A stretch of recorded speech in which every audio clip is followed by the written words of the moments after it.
लिखते समय मैं जैसा मैंने कहा सिर्फ प्रभु श्री कृष्ण की बात सुनता हूँ, कर्मण्येवाधिकारस्ते, बस अपना काम करो। आपके दिल के लिए कोई अपना नुकसान क्यों उठाए? पुस्तक मैं अपने दिल से लिखता हूँ, लेकिन हाँ, जब मार्केटिंग का समय होता है, तो थोड़ा दिमाग का इस्तेमाल करता हूँ। हमारा कल्चर और हमारा धर्म, ये हम दोनों की पार्टनरशिप में पुस्तकें लिखी जाएँगी। जिस तरह हमने देखा कि जो फ़िल्म स्टार्स होते हैं, उनकी जब फ़िल्में आती हैं, रिलीज़ होने वाली होती हैं, तो वो थोड़ा उससे 1-2 दिन पहले बहुत बेचैन रहते हैं, क्योंकि पैसा तो एक फैक्टर है ही कि फ़िल्म फ्लॉप ना हो जाए, तो पैसे का नुकसान होता है। लेकिन एक इज़्ज़त की भी बात होती है कि पहले अगर फ़िल्म नहीं चलेगी, तो आपके स्टारडम की जो ताकत है, वो कम हो जाएगी। क्या आपको भी अब आप इस मुकाम पर हैं कि जब आपकी अगली पुस्तक आती है, तो आपको ये लगता है कि अगर इसने नया रिकॉर्ड नहीं बनाया, तो शायद आपको उस बात की बेचैनी रहती हो पहले? ये भी बड़ा अच्छा सवाल है सुधीर जी। देखिए, मैं लिखते समय इस सब के बारे में बिल्कुल नहीं सोचता। लिखते समय मैं जैसा मैंने कहा सिर्फ प्रभु श्री कृष्ण की बात सुनता हूँ, कर्मण्येवाधिकारस्ते, बस अपना काम करो। और मुझे जो सही लगता है दिल में, मैं वही लिखता हूँ। हुँ। लेकिन हाँ, जब पुस्तक समाप्त हो जाए, जब लेखन समाप्त हो जाए और प्रकाशक अपना काम करने लगे और मार्केटिंग शुरू हो रहा है, हाँ, तब थोड़ी-सी वो एक नर्वसनेस, एक बेचैनी तो ज़रूर होती है।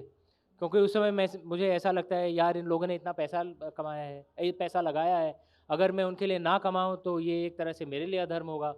तो मैं मार्केटिंग में भी मैं बहुत ध्यान देता हूँ, मैं काम करता हूँ। जहाँ-जहाँ बोलते हैं ये जाने के लिए मैं जाता हूँ, जो भी इवेंट्स करना है मैं करता हूँ। क्योंकि भई आपके दिल के लिए कोई अपना नुकसान क्यों उठाए? तो वो तो एक तरह से अधर्म है। तो लेकिन हाँ, अगर मेरा प्रकाशक मुझे ये कहे कि आप पुस्तक में ये तब्दीली कीजिए, क्योंकि हमें उसे सुपरहिट बनाना है, या ये कंट्रोवर्सी पैदा कीजिए, मैं वो नहीं करूँगा। तो और मेरे प्रकाशक ये जानते हैं, कभी ये माँगते भी नहीं हैं। तो पुस्तक मैं अपने दिल से लिखता हूँ। लेकिन हाँ, जब मार्केटिंग का समय होता है, तो थोड़ा दिमाग का इस्तेमाल करता हूँ।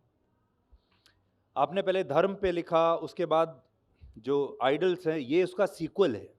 अब इसके बाद क्या होगा? इसके बाद 2 प्रोजेक्ट्स के बारे में सोच रहे हैं, उसमें से एक तो 30 पन्ने तैयार हैं।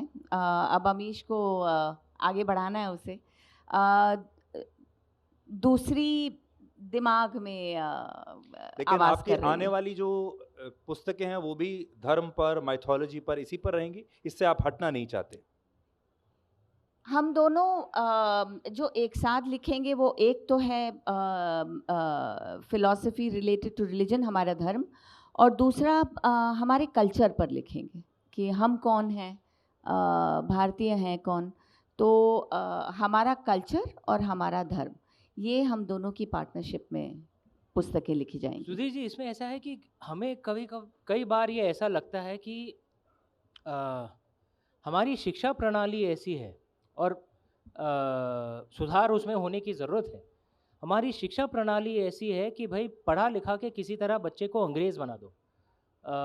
तो कई चीज़ें जो हमारे माँ-बाप की पीढ़ी को या ज़्यादातर उनके मतलब हमारे बाबा-दादी के पीढ़ी को जो सब कुछ मालूम था, आजकल इतना ऑब्वियस नहीं है। मैं आपको एक बात बता दूँ, अगर मैं एक पॉप क्विज़ करूँ यहाँ पे कि सीज़न्स कितने हैं? शायद ज़्यादातर लोग 4 ही कहेंगे। 4 कहेंगे?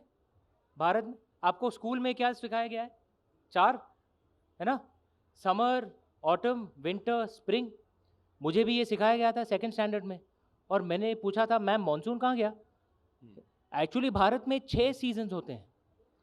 यूरोप में 4 सीज़न्स होते हैं। हमारी और ये एक छोटा-सा एक उदाहरण है। कई ऐसे उदाहरण हैं, हमारी पूरी शिक्षा प्रणाली ऐसी है कि हमें अपने जड़ों से काट देती है। तो हमारा लक्ष्य ये है कि कुछ चीज़ें जो हमारी पुरानी शिक्षा प्रणाली ऐसी थी, जब गुरुकुल का ज़माना जो 18वीं शताब्दी तक गुरुकुल थे एक्चुअली भारत में, जो सबको मालूम था, जो अब कहीं न कहीं भूल और उनकी गलती नहीं है, क्योंकि शिक्षा प्रणाली उन्हें सिखाती नहीं है। तो ऐसे कुछ विषय जो उन्हें मालूम होना चाहिए, उन विषयों पर हम पुस्तक लिखें। ताकि अगर शिक्षा प्रणाली आपको नहीं सिखा रही है, तो आप ये पुस्तक के द्वारा कुछ समझिए, जैसे मूर्ति पूजा पर, धर्म पर तो इन जैसे विषयों पर।